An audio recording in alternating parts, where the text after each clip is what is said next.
Hello students, welcome to Chaturvedi classes. हम लोग बेटा पढ़ेंगे हमारे क्लास 10th के चैप्टर ट्राइंगल्स से एक क्वेश्चन। ये क्वेश्चन हमारे पास में फिलअप के फॉर्म में है। इसमें लिखा है कि fill in the blanks all circles are. देखो, अभी मैं अपने इंट्रोडक्शन में आप लोग को बता ही चुकी हूँ कि जब हम सभी सर्कल्स की बात करते हैं तो सर्कल्स की हमारे पास में दो चीज़ें हो सकती हैं कि क्या सारे सर्कल्स हमारे कॉन्ग्रुएंट होते हैं या सारे सर्कल्स हमारे सिमिलर होते हैं। तो देखो, जब सभी सर्कल्स की बात कर रहे हैं और अगर हमको उनके रेडियाई नहीं मालूम तो इसका मतलब क्या होगा कि हमारे सारे सर्कल्स देखने में एक जैसे होंगे, मीन्स उनका शेप एक जैसा होगा। और जिनके शेप एक जैसे होते हैं ऐसे फिगर्स को हम क्या कहते हैं बेटा? सिमिलर। तो इसलिए सभी सर्कल्स हमारे कैसे होते हैं? सिमिलर। जब तक हमको ये नहीं दिया जाएगा कि इनके radii such and such equal हैं, तब तक हम इनको कॉन्ग्रुएंट नहीं कह सकते। बट इनके शेप तो हम देख के बता सकते हैं ना कि कोई भी सर्कल बना हुआ है तो वो सिमिलर है। इसलिए हमारे सभी सर्कल्स कैसे होते हैं बेटा? सिमिलर। अब आती है बात सभी स्क्वायर्स की। तो सभी स्क्वायर्स को भी सेम टाइप से आप कह सकते हो कि जब तक हमको स्क्वायर की साइड्स इक्वल नहीं दी तब तक उनकी कॉन्ग्रुएंसी हम नहीं केवल प्रूव कर सकते। तो लेकिन अच्छा, आपको ये चीज़ तो मालूम ही है ना कि जितने भी कॉन्ग्रुएंट फिगर्स होते हैं वो सभी सिमिलर होते हैं। बट सिमिलर फिगर्स जो होते हैं आपके, वो ज़रूरी नहीं है कि कॉन्ग्रुएंट हो। समझ गए हो कि all congruent figures are similar but all similar figures are not need to be congruent. Okay, तो इसलिए हम ये कह सकते हैं कि सारे स्क्वायर्स के बारे में जनरल एक टर्म हम यूज़ कर सकते हैं कि सभी स्क्वायर्स जो होते हैं वो हमारे सिमिलर होते हैं। ओके बेटा, अब आती है कि ऑल ट्राइंगल्स आर सिमिलर। अब कैसे ट्राइंगल्स होते हैं जो हमेशा सिमिलर होते हैं, एक जैसे दिखते हैं? देखो, स्केलन में तो सभी की डिफरेंट साइड्स हैं, तो क्या उनके शेप सेम होंगे? नहीं होंगे। कॉन्ग्रुएंसी तो देखो बेटा हम डायरेक्ट बता ही नहीं सकते। दो बार हम ये चीज़ देख चुके हैं कि जब तक हमारे पास में एक्चुअल मेजरमेंट नहीं है हम नहीं बता सकते।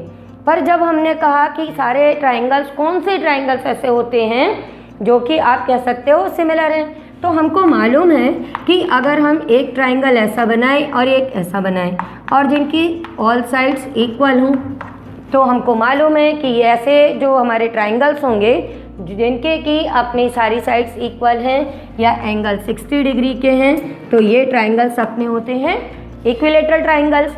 तो इसलिए ये ट्राइंगल्स हमारे हमेशा सिमिलर होते हैं। तो ये हो गया अपना इक्विलेटरल ट्राइंगल। ओके, अब आता है नेक्स्ट में हमने बोला कि two polygons of the same number of sides are similar if their corresponding angles are.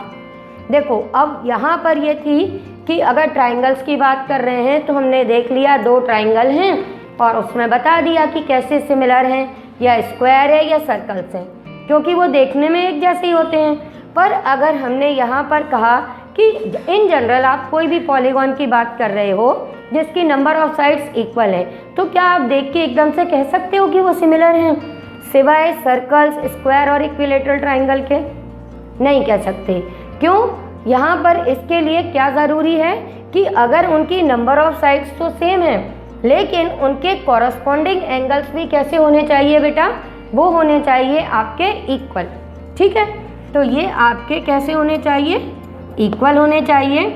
और उनकी जो कॉरस्पॉन्डिंग साइड्स हैं वो कैसी होनी चाहिए? प्रोपोर्शनल।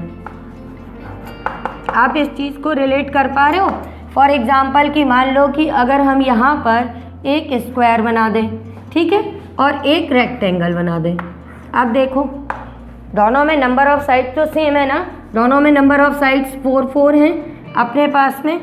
ठीक है, अब इसके बाद में अगर हम इसको आगे देखें तो यहाँ पर हमने कहा कि उनके कॉरस्पॉन्डिंग एंगल्स इक्वल होने चाहिए। इनके कॉरस्पॉन्डिंग एंगल्स भी हमारे 90 डिग्री हैं, तो ये भी इक्वल होने चाहिए।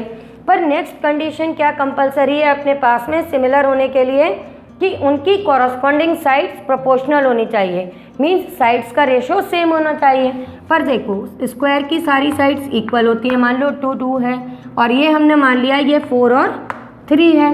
तो जब आप इस साइड का इस साइड से रेशो निकालोगे बेटा तो आपका रेशो क्या आएगा 2/3, और जब आप इनका निकालोगे इस साइड का यहाँ लेंथ से तो ये क्या आएगा बेटा 2/4।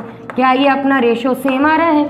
मीन्स क्या ये हमने निकाले हैं ये साइड्स का रेशो प्रोपोर्शनल है?